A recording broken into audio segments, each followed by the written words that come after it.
What if every change was an opportunity for us to learn something new? In today's episode, we're going to focus on understanding change and the importance of maintaining a beginner's mindset. Stick with us.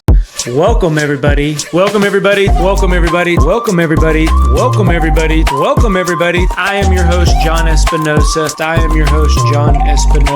the Leading Leaders podcast. Hey everyone, John here. Welcome to the Leading Leaders podcast. We're in the season of change, and today we are going to talk about developing a beginner's mindset. So I want you to reflect on a change that you have gone through as we work through this episode, or maybe that you are getting ready to embark on. So have that in the front of your mind as we're talking through how to develop a beginner's mindset. I want you to think back when you were a child and you were learning something for the very first time. And as far back as I can go in my memory banks, I think about the time that I was riding a bike. Many of you out there probably rode bikes, learned how to ride a bike. How did that go? I can remember myself falling down. Maybe you had training wheels, maybe you didn't have training wheels. But when you did fall down, what happened? We got right back up and we tried again. And it may have took a little of encouragement. Our mom, our dad, our grandfather, our grandmother, aunt, uncle, whoever was teaching us, brother, sister, picked us up, told us get back on, corrected whatever we needed to, and then helped push us along the way. Or I can remember teaching my children to ride a bike for the first time and remembering, Dad, make sure you're holding on to the back, right? You would hold on to the back of the seat and you would steady them as they were learning how to balance on that bicycle, and then pretty soon you would let go, but you wouldn't tell them. And what happened? They would continue to ride, but in their mind they still felt as if you were holding them steady when they were doing all the work themselves. And that's where we need to get to when we embark on change. That's the magic in change, is creating that confidence. And maybe somebody is holding on to us. Maybe they are encouraging us. Maybe they are keeping us accountable. But imagine if they're there, but they're not holding on to that bicycle anymore. And now you are the one that is in control. And that right there, listeners, is magic. That's the magic in change. So let's dig into the topic today. And first of all, let's talk about how to adopt a beginner's mindset. And I want to unpack really what a beginner's mindset looks like, operationalize it. First characteristic of a beginner's mindset is that we're curious. We have that curiosity. Remember again, it may have been the bike, it may have been learning how to play a musical instrument, and you were just curious about how it would sound or how you could read music. Maybe, just maybe, it was math and you were curious about what the solution would be. I remember working my children through math problems. I had to learn it myself and then I had to reteach myself when I had children. Or maybe you were tutoring a nephew or a niece. Whoever that may be, that curiosity we lose as we age. Why? Because we gain experience. And as we gain experience, it's natural to pull from our past and use that experience to help us discover new things, new knowledge. That's how we gain new knowledge as we grow and mature. We take those experiences in the past and we pull them in to whatever we're learning new. But there's something that happens when we do that, is we begin to lose our curiosity. And in a beginner's mindset, we have to stay curious. We'll talk about some tips and tricks about how to do that. The second piece, though, is openness. So what does openness look like in a beginner's mindset? We're open to feedback. How many times do you try something as an adult? Maybe it's a diet, maybe it's a crucial conversation that you have and you're in a class or you're with a coach and you're learning to have that conversation and they give you a little bit of feedback. What do? I think I did that this way. We start to defend our actions. We start to defend our thought process. We start to defend what we said. We're not remaining open to that feedback. When we are learning something for the very first time, it is crucial for us to remain open to the fact that we don't have all the answers. That's where that imposter syndrome begins to roll in a lot of times for people that are going through change, and we begin to tell ourselves we're not good enough. We should have never started in the first place. Or this isn't working out, so so I think I'm going to stop. And we don't remain open to the possibility that we are going to get the job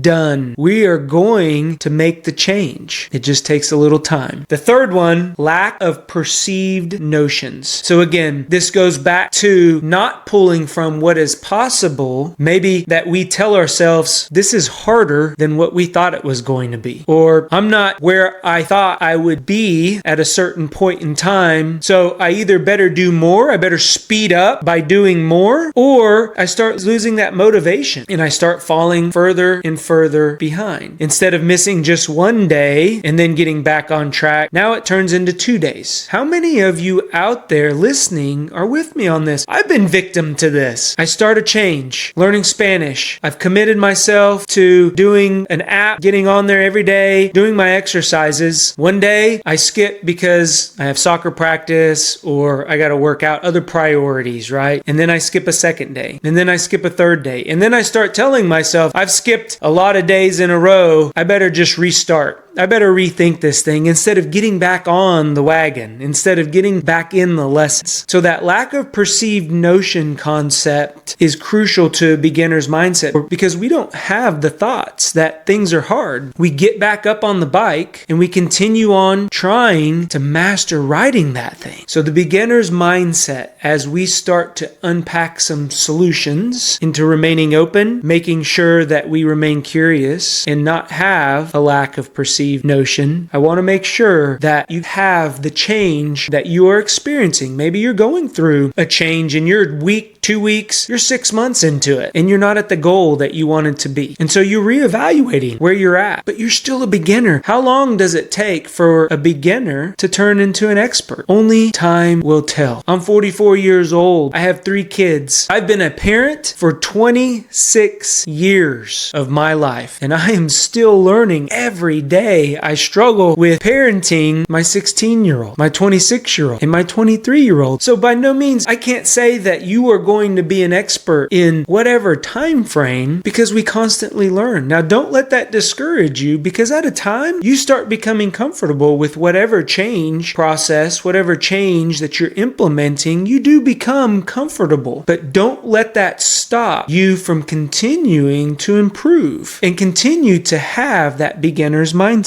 Because one of the very first things that I like to do when I'm changing or I have something that I want to do and it's a change in my life, in maybe the systems that I'm using, the processes, my relationships, my time, whatever that looks like, I tell people about it. That's the first thing that, and a lot of times the hardest thing, we think about it, we journal it. I'm a big journaler. I'll put it down and I'll look back in my journaling and there are things that I want to change that are still in my journal and I haven't implemented yet, but I haven't told anybody yet either. It's like we keep the little secret to ourselves so that way it's not out there and we don't start having to really own it. And until we do that, until we own the change by telling somebody, for me, it's telling somebody, I'm going to learn Spanish. It's something that I want to do. Now it's out there and we have to own it because others know about it. And I don't like just to tell one person. I like to tell others. I tell as many people as I possibly can because every single time that I see somebody, I know that they are going to ask me how that Spanish lesson is going. How's it going, John? They may even speak to me in Spanish. So for me, that's the first step of understanding what it really means to be in a beginner's mindset. As adults, we like to think that we know everything, but there are certain things as we progress in our life and new experiences, or like a good friend of mine says, new experiments. Life is just one big experiment with many experiments throughout. And right now, whatever experiment that you're in, you're trying something, you've generated a hypothesis. We're in the season of change, and that's really what this is about. We've created a vision. We've created the mindset. We've convinced ourselves that we need to change. We've gained that knowledge. We've consumed information. We have a plan, a game plan. And now as we move into putting it in practice, the beginner's mindset helps us continue and get into the the reinforcement stage, which is the last stage of change. We begin to reinforce. We begin to look for things that are occurring and reinforce it. Maybe it's a weight loss challenge and you're stepping on that scale and the weight is coming down. That's reinforcement, but you got to put in the work to get there. And there may be a week where you plateau. And then guess what? We got to go back and say, okay, I'm good. Beginner's mindset. What else do I need? Remain curious. Ask for help and then remain open. And don't have that perceived notion that once you hit that wall, that's it. So those are examples of how we can take a beginner's mindset and move us through, put the change into practice. A couple ways that I continue to do this. One thing first, I want to say is you are what you think. I'm going to say that again. You are what you think. So when we try to maintain our change process, we need to remain curious. We need to stay curious. What does curiosity look like? For me, I think of curiosity as, okay, what else can I learn? What else is out there? I've learned steps 1 through 5, or I've completed steps 1 through 5 of my action plan. I've executed it and I'm not missing 2 days in a row. I'm staying consistent. What else can I do? What else can I learn? Is there something that I can add into the change process to continue that momentum? When I was training for the marathon, it was a 16-week process. I was with a running group, a local running group here, and we ran every Saturday morning. We got up. Some of those mornings, I'll just be very honest, it wasn't fun. But as I grew and the distances got longer, I would reward myself. I would reward myself with maybe a new pair of shoes or a new watch, or maybe even something as simple as a new running hat. That allowed me to stay curious because I always thought, well, how are these new shoes going to hold up to the old ones? How is the watch going to give me information that I need? I stayed curious about the process. Socks. I know this seems silly, but I'm sure that you can apply this to a change that you're going through. Staying curious is a big part of our motivation, our ambition, our drive to do something new, because we want to, as human beings, we want to master the task at hand. We want to get as close as we can to mastery of that task. A lot of times we may never become experts, but by staying curious, we continue that drive through change. Openness. To remain open, we got to let go of perfection. I know very few people that have that perfectionism mindset that are open to new ideas. If you do not let go of perfectionism, when a bump in the road happens, or you don't hit a time that you expected to, or a goal in your process, guess what? Now we go back to the fact that it may not be working. This change may not be what we need. It's easier just to go back to what we're used to, because I know that. I'm comfortable there. I'm an expert in that field.